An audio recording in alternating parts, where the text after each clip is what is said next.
بسم اللہ الرحمن الرحیم۔ آپ دیکھ رہے ہیں آزاد میڈیا نیوز چینل۔ ناظرین، جس طرح آپ نے دیکھا ہے کہ ہمارے ملک کے اندر رجیم چینج کا جو پروسیس مکمل ہوا اور اس کے نتیجے میں پی ڈی ایم کی حکومت قائم کی گئی، اس کے بعد ہمارے ملک کے اندر ایک مستقل پولیٹیکل انسٹیبلٹی ہے، سیاسی طور پر عدم استحکام ہے، اور ہماری حکومتیں باہمی طور پر ایک دوسرے کے سامنے کھڑی ہوئی ہیں اور ملک کے اندر ایک افراتفری کا عالم پیدا کیا جا رہا ہے۔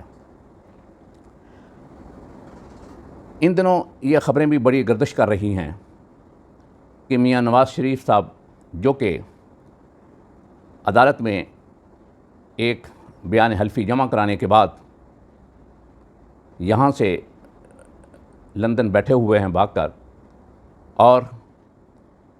ان کے بھائی جو میاں شہباز شریف صاحب ہیں، جو آج کل پاکستان کے وزیر اعظم ہیں، انہوں نے یہ عدالت کے اندر گارنٹی دی تھی لاہور ہائی کورٹ لاہور کے اندر کہ میاں صاحب اپنا علاج مکمل ہوتے ہی فوراً واپس آ جائیں گے، لیکن وہ حسب وعدہ حسب گارنٹی واپس نہیں آئے۔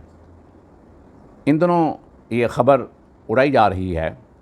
کہ وہ ستمبر کے آخر میں واپس آ رہے ہیں۔ ہمارے ذرائع کے مطابق حقیقت میں جو حکومت پاکستان کی طرف سے سابقہ حکومت کے دور میں میاں نواز شریف صاحب کو واپس لانے کی جو کوششیں کی گئیں، وہاں پر سرکاری طور پر جو رابطے کیے گئے، اس کے نتیجے میں ان کی واپسی تو ہونی ہے، اور میاں صاحب نے وہاں مختلف عدالتوں سے رجوع کر رکھا تھا، اور ہماری اطلاعات کے مطابق وہ تمام اپیلیں میاں صاحب کی خارج ہو گئی ہیں، اور وہاں کی عدالتوں نے کہا ہے کہ فوری طور پر 6 مہینے ان کے جب ویزے کے مکمل ہوں تو یہ ملک چھوڑ دیں، برطانیہ چھوڑ دیں، اور یہ 6 ماہ جو ہیں وہ 25 ستمبر کو مکمل ہو رہے ہیں، اور اس لیے شاید میاں صاحب کو برطانیہ چھوڑنا پڑے۔ اب صورتحال یہ ہے کہ یہاں پر اگر آتے ہیں تو چونکہ وہ عدالت سے مفرور ہیں تو عین ممکن ہے کہ ان کی گرفتاری ہو جائے اور انہیں جیل جانا پڑے۔ اب مسلم لیگ کے سامنے یہ ایک بہت بڑا مسئلہ ہے، اس لیے وہ کوشش کریں گے کہ میاں صاحب اگر آتے ہیں وہ کسی ایسی جگہ پر لینڈ کریں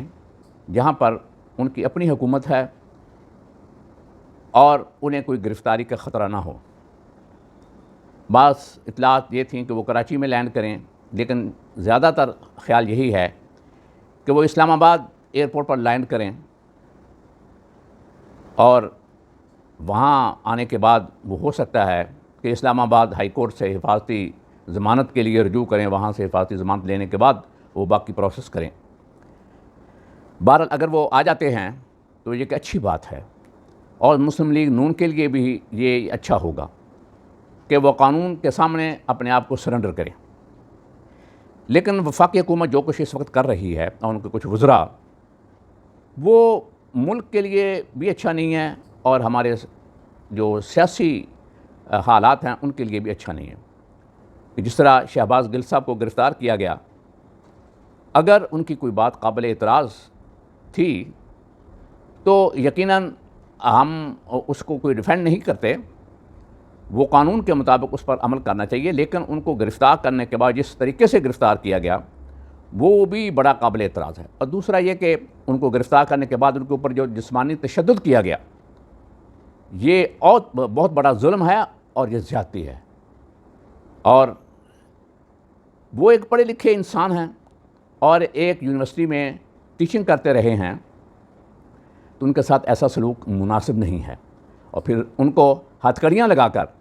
عدالتوں میں پیش کیا گیا، جس طرح کہ وہ بہت بڑے ڈکیت ہیں، کہ وہ پتہ نہیں کتنے بڑے مجرم ہیں، ان کو ہتھ کڑیاں بھی لگانے کی کوئی ضرورت نہیں تھی، یہ بھی زیادتی ہے۔ پھر اس کے بعد ان کے ڈرائیور کو گرفتار کرنے کی کوشش کی گئی، اور جب ڈرائیور نہیں ملا تو اس کی بیوی کو گرفتار کیا گیا، جو کہ 22 سال کی ایک بچی ہے، اور اس کی گود میں تقریباً 1 سال کی بچی جو ابھی ماں سے فیل لیتی ہے، اس بچی سے ماں کو دور کیا گیا اور جیل میں رکھا گیا۔ یہ ظلم و ستم پی ڈی ایم کی حکومت کے لیے ایک کلنگ کا ٹیکہ ہیں. یہ ان کو سیاسی طور پر فائدہ نہیں دے رہی یہ چیزیں، بلکہ نقصان دے رہی ہیں. عوام کے ذہنوں میں ایسے اقدامات سے اس حکومت کے لیے نفرت پیدا ہو رہی ہے، اور جو لوگ یہ کر رہے ہیں وہ حکومت کے ہمدرد نہیں ہیں. اور میں یہ حکومت سے یہ اپیل کروں گا، یہ درخواست کروں گا کہ جو پولیس اہلکار اس قسم کی وحشیانہ کارروائیوں میں ملوث ہیں، چاہے وہ صوبائی سطح پر ہوں یا مرکزی سطح پر ہوں، ان کے خلاف سخت تادیبی کارروائی کی جائے، تاکہ ان پولیس اہلکاروں کو آئندہ ایسا کرنے کی ضرورت نہ ہو. یہ ہمیشہ اپنے سیاسی آقاؤں کو خوش کرنے کے لیے اپنے جو ان کے سیاسی مخالفین ہوتے ہیں ان کے خلاف اس قسم کی کارروائیاں کرتے ہیں،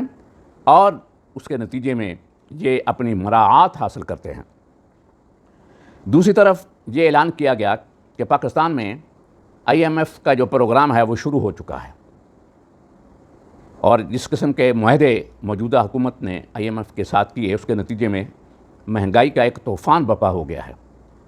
غریب آدمی کے لیے 2 وقت کی روٹی کھانا مشکل ہو گئی ہے. یہ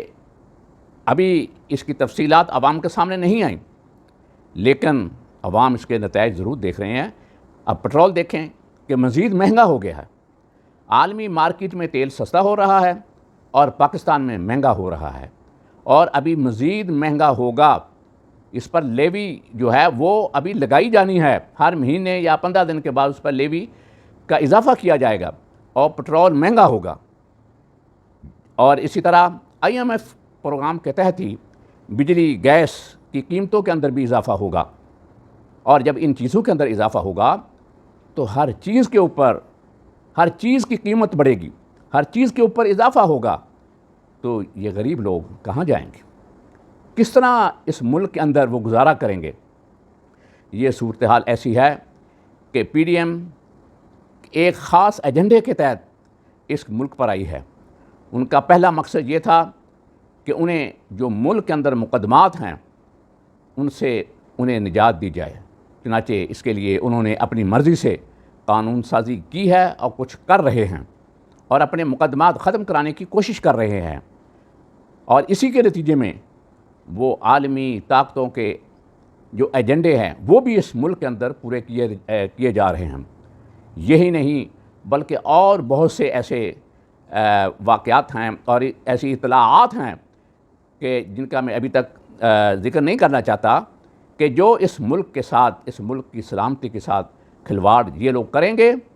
اس کا آپ سوچ بھی نہیں سکتے.